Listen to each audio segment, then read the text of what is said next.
Sonya, with everything going for you, you had a bit of a health scare not that long ago. Yeah. How did that feel? I was diagnosed with stage 1 cancer at the start of 2024.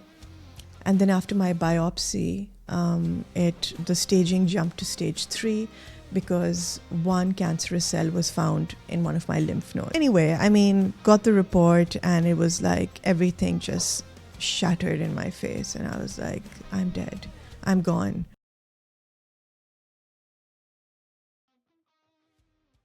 अस्सलाम वालेकुम and welcome to the Pakistan Observer podcast. मेरा नाम अब्दुल्ला मलिक है और मेरे साथ आज मौजूद हैं Sonya Rehman. Sonya, thank you so much for being at Pakistan Observer. Welcome. Thank you so much, Abdullah. How's life?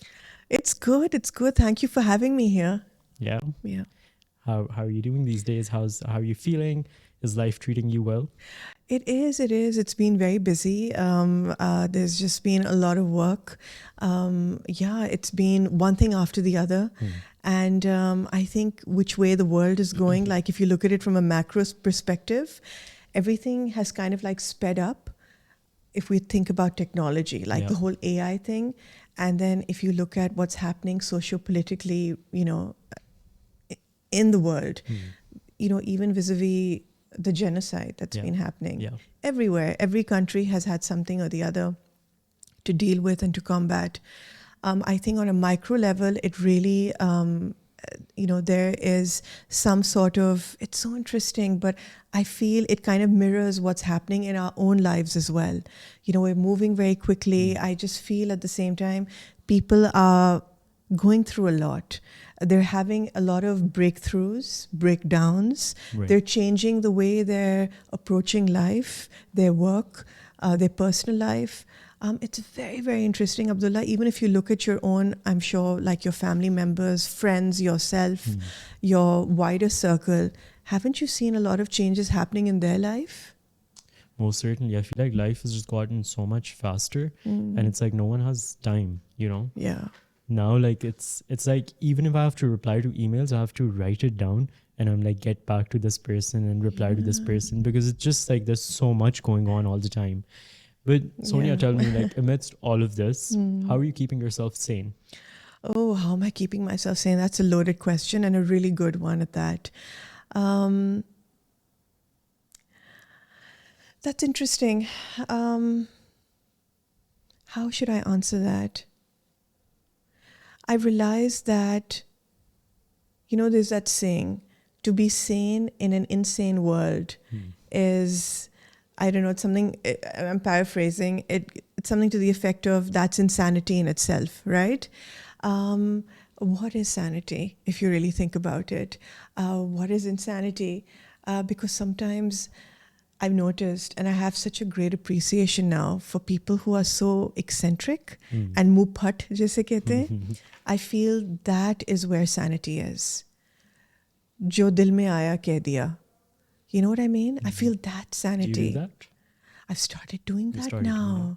In fact, I got in touch with someone I wanted to interview for over a year now. And got in touch with them, sent them questions because we're in different cities. So send them questions over WhatsApp. I said, just send voice notes back. And then I got a phone call from them like a few days ago. And they were like, I feel like I'm interacting with an AI robot. Yeah. I said, well, welcome to the 21st century.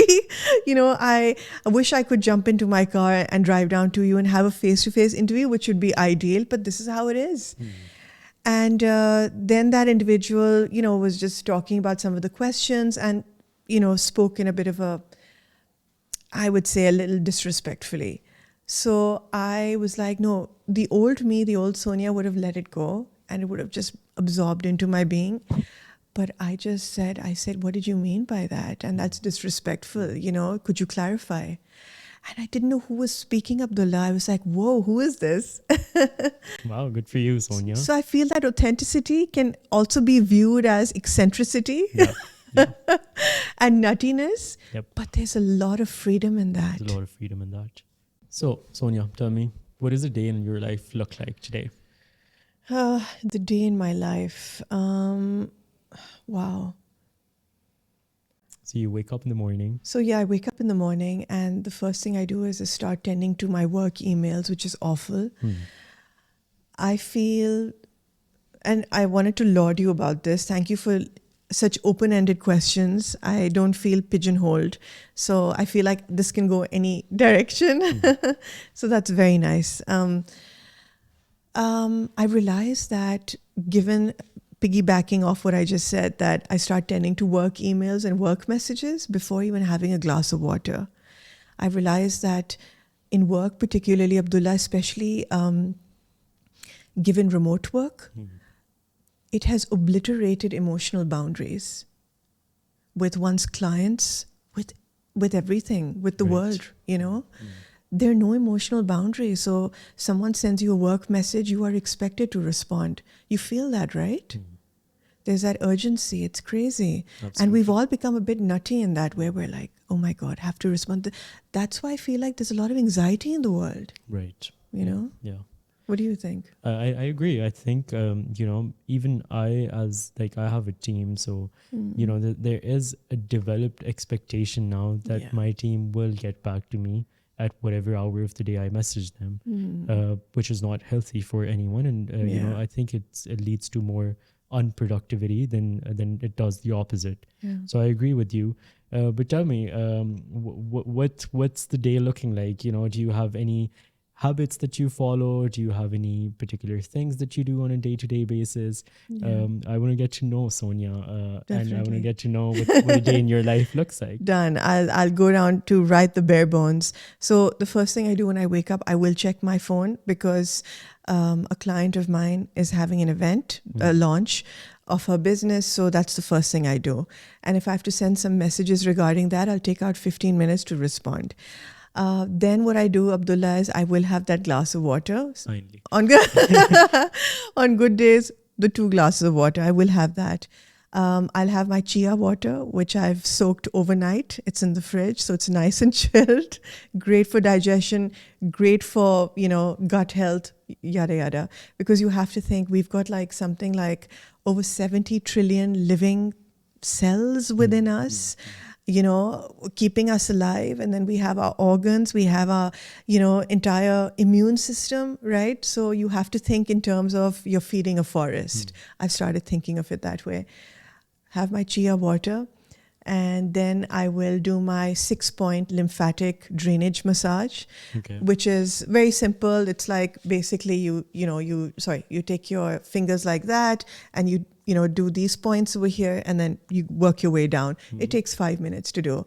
It gets the lymphatic system active, and it basically drains out all stagnant energy, if you really want to go into the woo-woo side. But even biologically, it's draining out any wastage, any stagnancy within the body. Right. So I'll do that. Then I will do a very short vagus nerve stimulation, which is kind of crazy. Like if you look at it online, so it's a lot of like woo, ah, ee. So it's a lot of sound and then vibration. So, you know, little things like that I will do. Those are my every morning essentials. I have to do that. Right. Then I say some prayers. I will meditate a little bit for about 10-15 minutes. And then I'm ready to start my day. Oh, then I have my breakfast. Breakfast is another thing. That's something I really look forward to doing. I'll definitely have my 1 cup of chai. I will have with it my dry fruit, like a cup of dry fruit. And then I start my day. And then it's like boom, boom, boom. It's like boom, boom, boom. Yeah. And that's, so I was doing my research regarding Sonya, and I was trying to get to know a bit more about you before we met. And it seems like you do so much. Like it seems like Sonya does it all. Oh, God. Tell me, Sonya, what all is happening? What all are you getting up to this year? Absolutely. That's interesting the way you phrase that. I feel that's almost symbolic for me because, on my way over here, I was thinking things have to change. Sonya can't do it all. So it's strange and perceptive of you to have picked up on that. That's a sign of a great interviewer. Abdullah, I've realized, I don't know, since I was a kid, it was always like, I want to do this, I want to do that, And sometimes I feel that since now the world has started talking about, let's say, attention deficit disorders and things like that, I've started really thinking, and I'm sorry I'm constantly taking it into that psychological domain, but I think it's imperative and the need of the hour. Sometimes I really feel that maybe a lot of us have ADHD or ADD or something without realizing it, you know? But regarding, being a jack of all trades, I think it is the biggest disservice you can do to yourself. The body can't keep up. Absolutely not. What is the race for? You know? So, I mean, right from the get-go, it was always like journalism. I have to write. I have to get into those big publications, Abdullah. I have to get into the best university, this and that. So not that my family is very simple. There were no expectations as such. It was always like, make sure you stand on your own 2 feet and you can support yourself financially. That's it. But okay, now saying it out loud, that's pretty heavy for a child to hear, from a grandparent, from an aunt, from a mother, from society, from friends, etc. I think that's a lot. So it was always like, maine karna hai, wo karna hai, and ridiculous. I want to be on television, did that. Want to be on radio, did that. Got the big titles, wrote for all of the biggest publications, some of the biggest publications, wrote 2 books, working on my 3rd right now, which has taken quite a while. But now I'm just exhausted. And for me, what's important is literally just sitting on the porch or, sitting in the garden or taking a stroll and just relaxing. I feel, Abdullah, have you ever seen those little clips? It's those little animated clips. It's like someone's walking and the world is like rushing past them. It's like a movie, scene or whatever. It feels like that, like everything right now as we sit here and have this conversation, the world is spinning so rapidly and things are changing. You messaged me about that. You were like, things are rapidly changing in relation to something, we were talking about. But it feels like that, like everything's such a blur. And it becomes so imperative to sit and have that silence and to really come back to yourself. And I know right now that may sound like a bunch of word salad to people tuning in or anyone really. It's very cliched, right, to use terms like this. But the magic is in the simplicity, the silence, the solitude, I'm realizing. I think that's beautifully said, Sonya. You've touched a little bit upon your journalism. And of course, when you do a Google search on Sonya Rehman, the first thing comes up is journalist. वो शौक कहाँ से पैदा हो रहा था? Where was that coming in from? Was it a family legacy? Was it just inherent? What was going on there? Yeah, that's a good question. I think wanting to write, some things are just, it's nature and nurture. It's both, right? So it's not just something which is inbuilt, a desire. And I don't mean like, wow, I was born with this gift. No, it was just an inbuilt genetic desire. It comes on like that. And of course, seeing it around me. So when was the first time that you realized that you write well? Oh God, I knew I wrote. I mean, okay, so I never thought I wrote well, but I had elders in my family, my aunt particularly, and my mother both, who really encouraged it. Like my mother would get me like notepads and pens and pencils and crayons, and she'd be like, draw. So I'd start drawing, and then I'd start writing silly little stories next to it. And then when I turned about 10, 11, around that time, my khala was working at The Nation. She was a writer and an editor, more on the editing side. And one day, we all used to live together. And one day she was like, look, why don't you consider submitting an article, a fiction story for Young Nation, right? Right. And I was like, oh, wow, really? You think so? And I did that. I'd write them, handwrite it. And then my khala would then put it in her typewriter. Not put it in her typewriter. She'd type it out in her typewriter. And then the next day she'd submit it to Young Nation's editor, who was a wonderful lady at the time, totally blanking out on her name. And that's how I started getting published. I was writing fiction stories for Young Nation. And that desire in me to create stories out of fantasy, out of my imagination, it took root. Wonderful, Sonya. Yeah. Sonya, tell me, because you've been writing since an age where there was no AI and there was no chat GPT. So now every other person is a writer.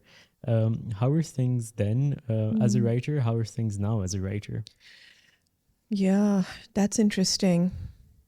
I feel one really amazing thing with AI, and let's speak specifically about writing and journalism, because when it comes to art and design, there are, actually it applies to even writing, legal implications and plagiarism and stuff like that on a massive, colossal, global scale, right? Your voice tone, the way you write can be replicated. Like right now, if you go into ChatGPT and give it a prompt and state that, can you write this article about animal rights as Arundhati Roy? It'll sound like Arundhati Roy. Yep. I feel that the good part about AI is that it allows for zero gatekeeping. You have to understand the structures that the world has created vis-a-vis who can be published in Forbes and who can't, who can be published in Time or New York Times or any big National Geographic, and who can't. Because the beauty and the magic is in the pitch. It's of course some logic as well. Ki, acha, how do I get in touch with so-and-so editor of this publication? That's another topic altogether. It's a very simple formula for that. If you want, I can talk about it. But the main thing is, Abdullah, the magic is in the pitch. And if your pitch isn't right, your editor, the potential editor of the magazine, will just look at your email and be like, what is this nonsense? And they'll delete it because they don't have enough time. They receive hundreds and thousands of emails, invites, you name it, on a daily basis. So from a gatekeeping perspective, everyone can be a writer. We were just speaking about this and you said a very valid point. I'd love for you to expand on it. AI is okay if used in the right way. How would you answer that question? Well, I feel like, especially like I was telling you that I write a bit as well, and I've also been writing before ChatGPT kind of like, got the boom it now does have. So I feel like it's made life a lot simpler in the sense that you can perform a lot of simpler tasks with it. Like you don't necessarily have to write an email yourself. Like, that can be done by your little assistant. Or you can like fact check a bit. You can say like, I've read up, I've done my research. Is this true? And you can like sort of corroborate the two. But to entirely write articles or to entirely, write pieces on pieces and reports and base it on ChatGPT or any other AI model, that becomes problematic. And then, of course, we've also learned over the last couple of months that, there's things like ChatGPT bias and, those sort of things that we are now learning more and more of. So how do you overcome that? And, just as a writer, you don't want to take your sort of abilities and your capabilities away. So I feel like if it's used in a smart way to assist you, then it makes sense. But to do the entire work, for me, it wouldn't make sense, especially in the media field. 100%. And see, there's so many aspects to it. Number one, human beings are naturally gifted with the ability for sight. Intuition, sixth sense. So you may have realized this as well, Abdullah, like even by watching, let's say, okay, let's take a very common example. You watch a movie, right? Let's say an outlandish Bollywood movie, and something in it is so outlandish, you're like, oh my God, that can never happen. That's impossible. Or let's say you're watching a presenter on television, or let's say a politician, or let's say any celebrity, right? They're saying something which is dishonest, in your gut. So by the same token, when you read a piece of work that's written by ChatGPT, haven't you realized one instinctively knows? Ek to there are those words right away. Ek to there are those words which are constantly used in ChatGPT. Just give me some examples. The ever evolving, right? So dynamic. Yeah. So that's a complete giveaway. Although I do feel a year or so from now, that'll be obliterated. ChatGPT will not use trite words like that. Yeah. But what I wanted to say was, Khair, I've lost my train of thought. You're right. One has to be very particular vis-a-vis how you're using AI. Look at brain scans as well. The studies coming out in these scientific journals. Higher ChatGPT usage means that a majority of your brain is not lighting up. Right. I mean, the psychological, neurological implications of that. Wow. But Sonya, because you've been a writer for so long, and you've written books at this point, you write for some of the biggest publications. What do you see the future of the media industry, and especially as a journalist, as a writer, as someone who's doing this on a regular basis? Because you yourself have just said that, these models are going to become smarter and smarter, and then it's going to become more difficult to differentiate between a human written piece and a AI written piece. So what do you think the future for journalists like yourself look like? Brilliant question. What came to mind when you were asking that, Abdullah, I literally in my mind's eye, I saw one massive echo chamber of news, media, ChatGPT driven, AI driven content in this massive echo chamber. And the other aspect on the periphery are citizen journalists. Right. Thinking, feeling, samajhdar, self-aware individuals who are questioning what is being shown to them. That's very important. So there's this massive echo chamber where people are blindly following and believing what they're watching, and a small percentage on the periphery, which I hope and pray increases. But I feel there will be that faction that they know what's going on. Hopefully. Hopefully. Yeah. But Sonya, back to your trajectory. So 10-year-old Sonya writing for The Nation, submitting her pieces. Where did you go from there? Where did I go from there? So I was thrown into a bachelor's in finance. Okay. Hated that. And was this all happening in Islamabad? That was all happening in Lahore. It was all happening in Lahore. Then on the quiet, I was 19 years old. On the quiet, I applied for a apprenticeship at Daily Times for their Sunday magazine, before Sunday magazine is what it is today. Right. I got it. And then I went and I told my mom, okay, I want to do this apprenticeship, with my bachelor's. And she freaked out and she's like, how are you going to do it? Blah, blah. I said, no, I have to do it. Did it for 2 or 3 months. Oh my God, Abdullah, I was hooked. There are just some things now at 42, going on 43 now, and I think about. Thank you for these beautiful questions, because now sitting here, I'm transported back there and it all makes so much sense. There was just something in me which was like, nay, I have to write. I have to document something. I have to archive stuff. I have to interview people who've never been interviewed before. You know what I mean? Right. That started getting created in me. Right.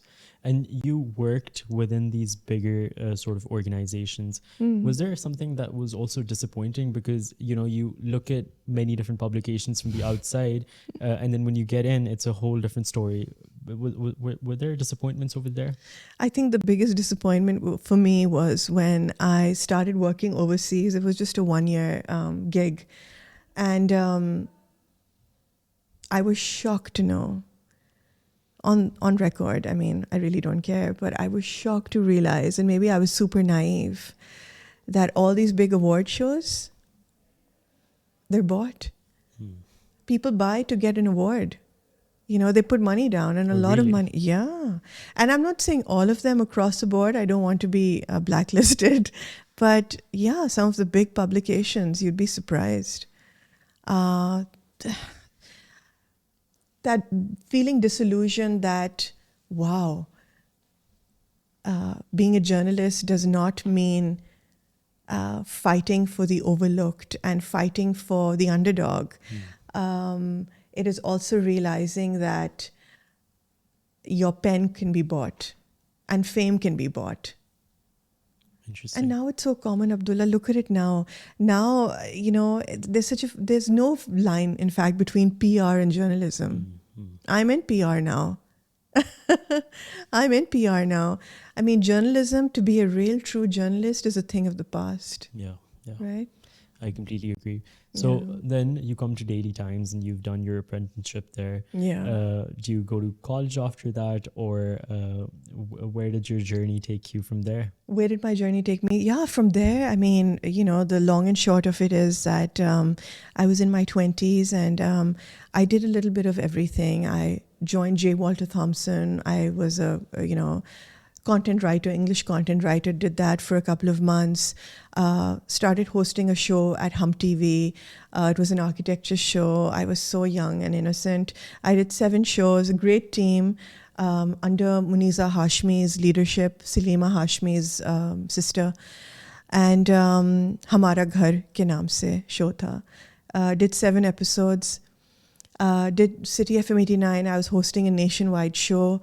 It was on, slightly heavier topics. That ran 4 times a week nationwide. Even some people from India were tuning in, surprisingly. With radio signal, I don't know how, it just filtered across the border, but I had some people writing in from there. It was a lot of fun. I loved radio. Yeah. So did a bit of that, Abdullah. Enrolled in a master's at BNU for my mass comm. Did really well, did my first year. Saath, a friend urged me, apply for the Fulbright, applied, and got into my dream school. Usse pehle, I did get into my dream school, Columbia. Didn't have the money to go. And that's when it all just kind of fell into place. Fulbright karo, phir GRE kiya, flunked my GRE. Did all of that. And it was brilliant. And I was finally on my way to New York City. And then at some point, Forbes happened. Yes, Forbes happened. Tell me more about that. It's very anticlimactic. Basically, when I graduated and I came back to Pakistan, because wo hota hai na, Fulbright, once you're done, you have to serve your country for 2 years. But I was like, I'm never going back to the States. I'm never going back to the West, because my jihad was to come back and to really shake things up media-wise, cover people. And I have never written about politics, never will, but my jihad was in art and culture. Ke wo jo artist on the street, or let's say a fresco painter who was one of the main, people leading, let's say, the renovation of, let's say, Wazir Khan Masjid in Lahore.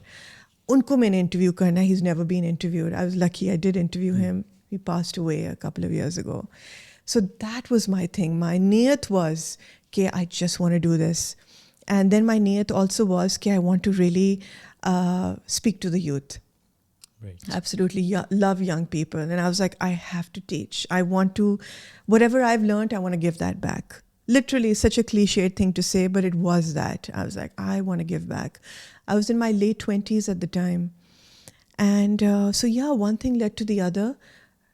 At that time, I was like, okay, I need a bigger publication, Abdullah. I can't do with just Dawn and the news.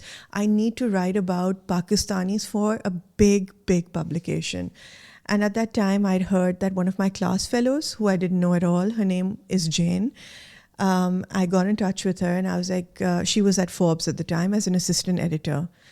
People don't realize it. Acha, side note, whenever I write an article for Forbes, I get so many SEO marketing people saying, please publish this press release. Jaise mera baap ka akhbar hai. But they don't understand Forbes ka jo, unke jo contributors hai. I'm a freelancer. I'm not part of their team. It is in the thousands all over the world. And it's remote, right? So anyway, sorry, I'm jumping back and forth. So I got in touch with her. I said, Jane, I'd love to write. Can I? She said, yeah, I'm actually resigning. So I'm going to put you in touch with a colleague, all over email. And then they read some of my work. And within a week, I was on their contributor list. Amazing. Yeah, that was amazing for me. How did you feel? I felt like the ants pants. Yeah. I felt like Kingpin. And do you still feel the same, or now you're like, You want something even bigger. Yeah, it's very gratifying writing for Forbes, Abdullah, but it's a lot of work. And now at this age, like I've been writing for them for about 10 years now, off and on. Maybe mahine mein 2-3 dafa. Kabhi kbhar in a good month, if I'm free, I'll write 5 articles for them. But it's a lot of work, like in the sense that identify people, interview them, get the pictures, write the article, of course. And then as contributors, we upload our articles ourselves. Right. So there's a lot of steps in that as well that one has to go through, vis-a-vis pictures and particular size of pictures, type of pictures. So it's like endless. So one article takes me like sometimes a week. You know, it's exhausting, but it's a great platform. I can imagine. Sonya, you know, with everything going for you, you had a bit of a health scare not that long ago. Yeah. How did that feel? Yeah, that felt, it really shook up my world and really shook up everything that I thought to be true. And you know how they say that life is really this unlearning process? You know, you read these in quotations and cutesy little posters on LinkedIn, on Instagram and stuff like that. But it couldn't be truer. It could not be truer. Like, I feel it's been now 8 or 9 months post-treatment. Bit of a backstory. I was diagnosed with stage 1 cancer at the start of 2024. And then after my biopsy, the staging jumped to stage 3 because one cancerous cell was found in one of my lymph nodes. Anyway, even the entire staging thing it goes into the gray zone, to be very honest, if you do some digging. Anyway, I mean, got the report and it was like everything just shattered in my face. And I was like, I'm dead. I'm gone. I didn't think I would survive it. You know how it is. You've never been through cancer treatment before. And I think that the reason why I hate media so much, even though I'm still part of it, is that it can be so destructive and evil, Abdullah. It can cause so much dis-ease and a feeling of hopelessness and bezari. From that aspect, I feel media is so powerful and yet so evil. It's so evil. But at the same time, it has a good side too, as you know. So when I got the report, okay, you know, this is something that I have to deal with, I just kind of gave up. And thankfully,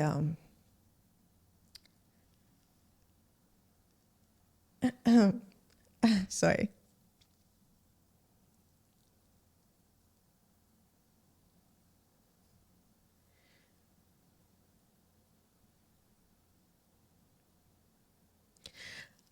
You know, these tears are not where I feel sorry for myself.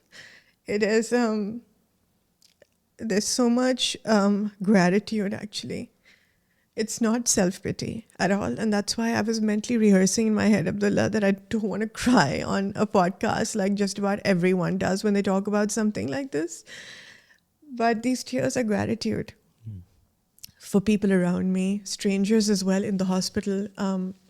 I must mention, excuse me, Shaukat Khanam was one of, I mean, from the doctors, my nurses, Kashif, Zishan Saab, Dr. Amer. I mean, my God, the list is endless. The patients, you know, I used to sit with before radiation. It was one of the most spiritual experiences I've ever had. And anyone watching this who hasn't been through it themselves or seen a loved one go through it would think, oh God, would cringe, you know. But only when you endure something like this or when you see a loved one endure it, can you really understand and realize that any kind of illness, any kind of tribulation, trial is the greatest gift in the world. And it is not something where one is telling themselves, okay, oh, this is such a beautiful, amazing gift, and I'm going to come out like a phoenix rising. I'm sorry, but yeah, media has made it, you know, this pop psychology and, you know, this get well, quick and enlightenment sort of movement. I mean, it's just diluted the entire journey of it, right? And the enormity, I would say, of something like this. It really was one of the most spiritual things I've been through. Like, if I would even mention right now some of the things that I experienced through treatment, like I would pray to God on my way in the car, on my way to radiation. Radiation would scare me so much. And now I'm laughing about it. When that fly zapper up there, when it made that sound, you saw my reaction, right? I freaked out. So I'm very sensitive to sound. So when it comes to radiation, of course, you're having radiation going right into your body, right? And you're lying on this bed, elevated like 4 feet high, and you have this machine rotating over you. And it's very frightening. You're in this massive hallway, which is shut. There's steel thick doors, which are shut on you. It's like you're in a gas chamber or something, God forbid. And because obviously you can't have the doctors and the technicians there with you. No. It's damaging for them. It's radiation, right? So when that used to happen, meri jaan jati thi. I used to be like, how will I survive this? How will I survive this? And I remember so many times, like 2 or 3 times particularly, on my way for radiation, I was so scared. And I prayed to God. I was like, God, please tell me you're here. And Abdullah, I'm not the most religious person at all. I'd never pray. I'm not the most spiritual person at all. But 2024 made me realize that God exists. I was an agnostic. And they often say that, when God puts you through something, he or she also gives you the strength to bear that. Did you feel that? Did you feel like you had this certain strength that you never thought you had it in yourself? 100%. And it felt like it was being put inside of me. It was not in me. It was so strange. And again, I mean, that's an insightful question, because it's making me remember now these realizations I started having. Like, where did that thought come from? Where did I get the strength to do this right now? Or how come so-and-so came into, I'm now blanking out now if it's called the radiation. So the radiation area in Shaukat Khanam, in every hospital, I think, wo basement mein hota hai. Okay. Because for safety reasons, obviously it can't like affect anyone else because it's super dangerous. So that one example, I'll tell you, I was like, Allah, please tell me you're here. I need you. Tell me you're here. Step in now, please. I go to the hospital, and 2 things happened on separate days. One patient, he was going through brain cancer treatment, Adnan, and he was on a wheelchair. He was, anyway. I remember I was pacing up and down. I was waiting for the nurse before going into the hallway, to get my radiation. And his brother was with him, and his brother, pushed his wheelchair to me, and they were like, is everything okay? And then I was like, no, it's not. My mother wasn't with me for that week because she fell sick. She was really burnt out because I was getting treatment from Lahore in Shaukat Khanam, and we live in Islamabad. Right. So, it was constant back and forth between the hospital and back home. And I was just feeling so alone that day. I was like, how am I going to do it without my mom? And he was like, I pray for you. I see you and your mother coming to the hospital every day. And he said, my family prays for you in the church as well. Sorry, I'm becoming one of those cliched podcast guests. But he said, we pray for you every Sunday. And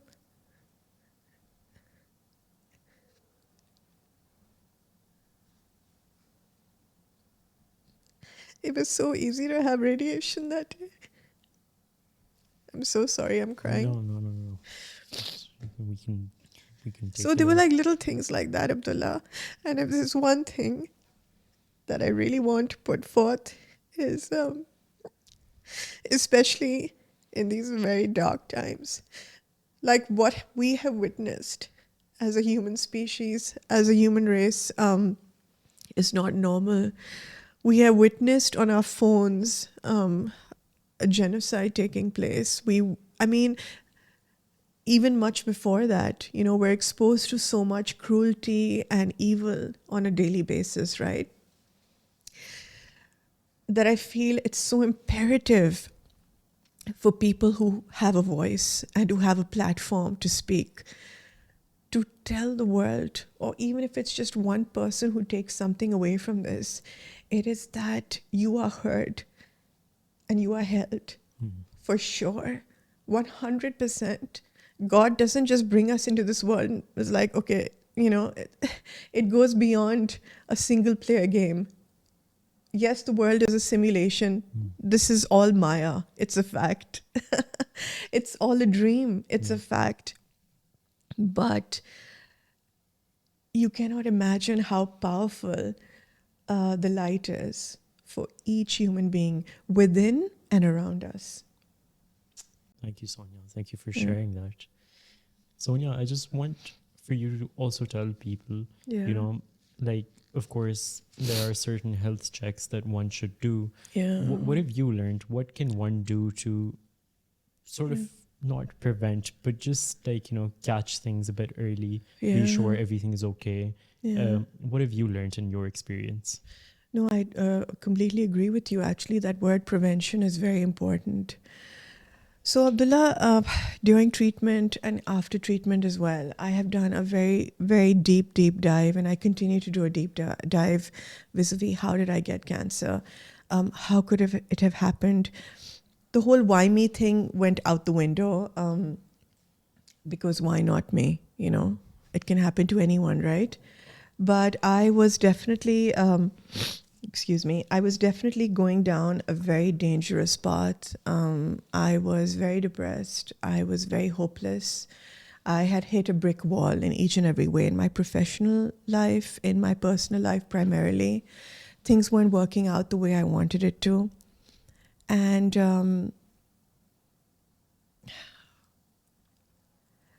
now, I don't know, it's going to sound so outlandish, but I'll take a chance on this. Disease starts from an emotional level, 100%. It's not like one day you wake up and you've got cancer. That's nonsense. Absolute nonsense. There is something to it. There is something within your psyche. There is something within your soul, within yourself, that has not been released. It is stagnant energy. It boils down to that. It's stagnant energy, and it's not being aware. Again, thank you so much, Sonya, for sharing that and for being so open and honest about it, and for sharing this journey of yours with us. I really, really appreciate it. Thank you so much. I just want to also know how you have changed as a person over the last 2 years. What are some of the fundamentals that have changed with yourself, during the treatment, after the treatment, and just going through the entire sort of process of cancer? Yeah. Abdullah, I was such a dirtbag, and I realized that when I was getting my radiation, I'm going to catch that there. Remember I was telling you, I'm just going to sidetrack a little bit and then we'll come on to personal realizations into myself. It's very addictive to get attached to a certain narrative and a story. That's why I was telling you that, Abdullah, don't want to talk about cancer too much, but actually now, if you have any questions, I want to just let it flow. If it will benefit the audience, the Park Observer audience, then I'm all for it. But there's just one thing I wanted to say. It's very easy to get attached to a story. Abdullah, think about it. When we grow up, our parents, our grandparents, society tells us to be a certain way. Or let's say they'll make an offhand, innocent comment, कि वो तो ऐसा ही है. वो और वो तो बस ऐसे ही है, stupid C, shy C, you know what I mean? those labels just get attached. Right. Teachers in schools, they'll be like, not a good listener, and blah, blah, blah, blah, blah, terrible in maths, will never amount to anything, right? So those labels get just attached, you absorb it. We're all like big vessels, right? And every minute, every hour, every day, week, month, year, people are just projecting, right? So similarly, this is something that I'm trying to be very cognizant about, that I don't want to get addicted to the my aspect. My treatment, my cancer, don't personalize it. That's something that I feel very, very strongly about. And for anyone who's going through a tough time, don't label what you're going through. Don't own it. See, that's the thing with language. It's so limiting. What I'm trying to say is that even when it comes to psychological problems or psychological issues like depression, anxiety, it's not your best friend. Don't say my depression, my this, my that. Say, keep it impersonal in your language, verbally and in your mind as well. Instead of saying my depression or my anxiety, you can reframe it, and you can say, this particular thing that I'm going through, that I'm going through.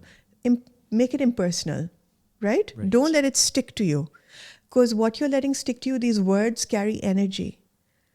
When you let it stick to you, it's going to just create that narrative for you. I know this is going into a very airy-fairy domain, but, try and bear with me over here. So anyway, that is something that I feel which is very imperative to talk about, and for people to also question vis-a-vis where they're at in life, what they're going through. That's important. Regarding I used to be such a coward, Abdullah. The smallest things used to scare me.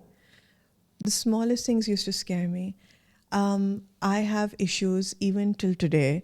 I can't put my laptop charger into a socket. And there I am getting radiation, and I'm practically in a socket getting radiation, right? With all the sounds and the this and the that's, like a nightmare. But now when I look back, it was a piece of cake. So I used to be a real coward, and I doubted myself so much. Those are the biggest things. I would say the pinnacle realization was I doubted myself so much.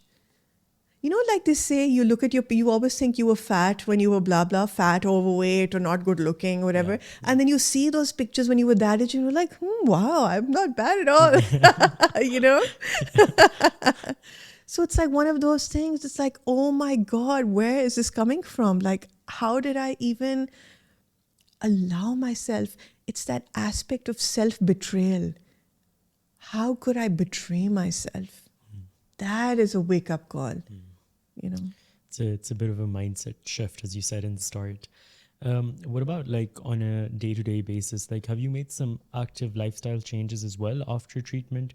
Are you like exercising more? Are you being more mindful? Like those sort of practical things that you can do just for someone that's perhaps going through it, or, coming out of it now, for them to benefit out of your journey. Absolutely. Vis-a-vis that, that thing that you should, to really bring positive change in your life, you really need to unlearn what you've learned so far. So, I mean, if you look at one of the biggest things that we have learned over the many, many years, is to lead sedentary lifestyles. We're constantly sitting. We are constantly in front of screens. We're barely meeting people every day, apart from, if we're lucky, our family members. But even then, we're still in front of our screens. So one of the biggest lifestyle changes is, Abdullah, I work out for at least 40 minutes to 1 hour a day. Whether it's going for a walk around the block, that's now and then, but it's primarily weightlifting. I think weightlifting, and Abdullah, ये हर individual के लिए unique होता है. You have to realize कि when I, let's say, go for a walk, or when I lift, these weights, or when I do aerobics, or when I dance, how does my body feel? Your body is your answer. You have to sync up your mind with your body. So I realized over these past few months that I get so happy. I feel light. I feel strong when I do weightlifting. So we have a gym at home, and I've started weightlifting. 30, 40 minutes. There are few coaches that I follow on YouTube. They have the YouTube pages, etc. So I've done that. I have completely almost given up sugar. Now and then I will have like a little something, once in a blue moon. Very particular about that. So dietary changes. But above all that, Abdullah, above the exercise, the khurak, all of that, it is what my personal boundaries are. And I'm not perfect. I'm still getting there. But I worked very hard, let's say, for example, on a certain project for a client. It's been 3-4 days and now I'm burnt out. So now, like today, the 5th day, I don't feel compelled to respond quickly to a message. Right? So those personal boundaries are very important. I will decline an invitation if I don't have the energy. Energy kya hai? Energy is not just like, nee, I'm not feeling up for it. Energy is your life force, bhai. It's your prana. You sit with someone and you sometimes you feel like, hi yaar, this person is draining me out. They are energy vampires. Knock them out of your social life. They're literally extracting energy from you. This is not just some social media poster or some pop psychology. It's a fact. So the main thing is your conservation of your energy. If you want to have, let's say, a padda with someone or want to get into an argument with someone, you have to ask yourself, am I willing to trade my prana, my life energy in this interaction right now? Or should I just peacefully walk away? Amazing. Yeah, man. Everything is like, it's a transaction of your energy. Be very careful. When we're talking about energy, Sonya, what about love? What is love for you? Oh my God, something that I really need to work on. What kind of love? It can be any sort of love. I'm not necessarily talking about a romantic relationship, but just anything. I think love is so beyond what we're watching in the show that I love. It's a trash show on Netflix. It's called, what's it called? Oh yeah, they're in the pods. What's it called? Love is Blind. That is my guilty pleasure. You should also watch the Pakistani version of it's not Love is Blind, Love Island. Yeah, I heard. I'm going to check it out. It's so much fun. But anyway, I just feel like love is so beyond that. Like, it's so beyond what we're boxing in. I feel love primarily is tolerance. It is how you feel about yourself and what you want to give back into the world, Yeah, for me, that's what it is. And of course, this is a different topic altogether, but what's some advice that you have for journalists in Pakistan? Okay, my single most important advice for journalists in Pakistan would be have your own platform. Don't bank on getting your articles published in a big publication. If you can, fantastic.